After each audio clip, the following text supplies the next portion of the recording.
Welcome to the first of our Bayview One reveals.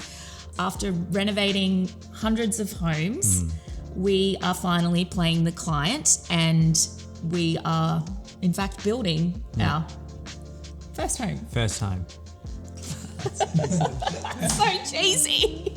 Yeah, we're excited to take you along the journey and show you through all the room and the reveals and The and design all process. The design process, the build The process. arguments. Just joking. Yes, not really.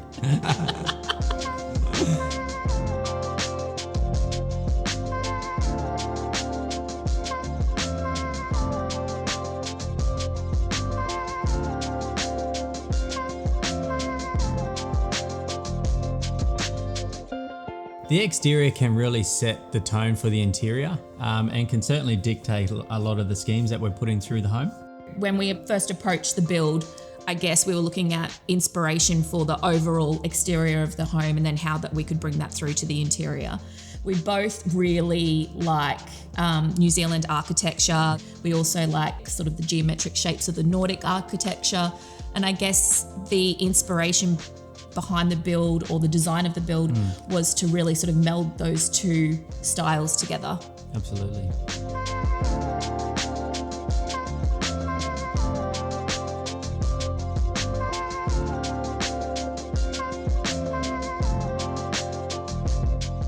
Very quickly, we wanted to have that gable roof style. You know, we wanted to accentuate the height of this structure.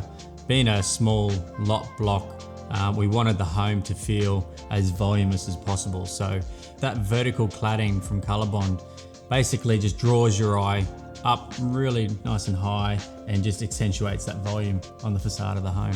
Yeah, the overall general inspiration was clean lines, neutral palette.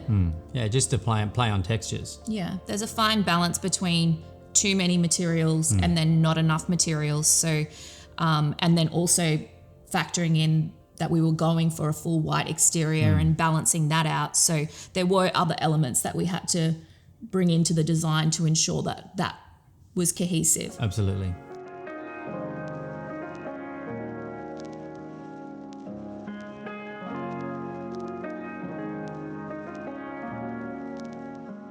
One of those elements that we brought into the facade of the home just to give it a little bit of warmth was black butt timber.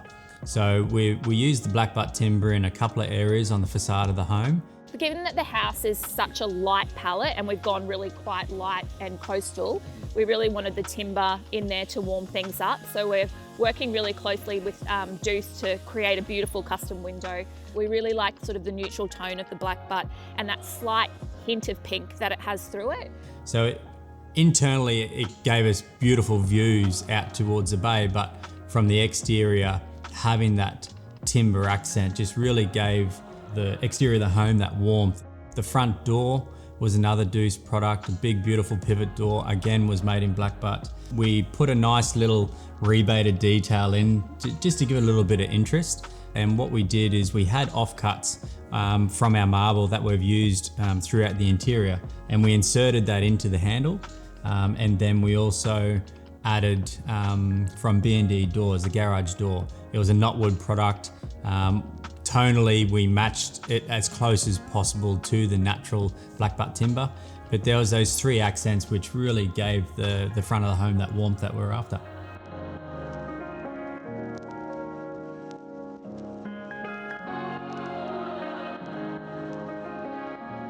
Both Darren and I knew early on that we really wanted to use brick in the architecture of the house, both in the exterior and interior. We love the textural, tactile look of brick. Yeah, so you know, throughout the exterior of the home, we threw a couple little brick features in. The bricklayer loved us for doing that. So we've got our breeze block feature over here, and then we have the corbelling detail that's been completed on the other side. So once we get this brick both sides here painted white, she'll really start to come to life. Not only that allowed light traveling through, it allowed breeze traveling through, and it's just a nice little detail that you don't see too much around our area. So we just wanted to bring in that little bit of difference. We couldn't really find the right colour brick. No. And the mortar though, so we were going backwards and forwards for quite some time. Yeah, we were looking for we basically researched either a pre-made white brick, and we were tossing up whether to do that or go with a painted brick. And we ended up, after looking at various options and going back and forth, we ended up going with a painted brick. I think that just controlled the colour. You know, it basically enabled us to paint the brick, paint the mortar, give us the, you know, cohesiveness through the interior and exterior of that simple white palette that we were after. Yeah, a pre-made white brick doesn't give us the white didn't give us the white that we wanted. It often has like an underlying pigment from the clay. So yeah, painting the brick ended up being amazing.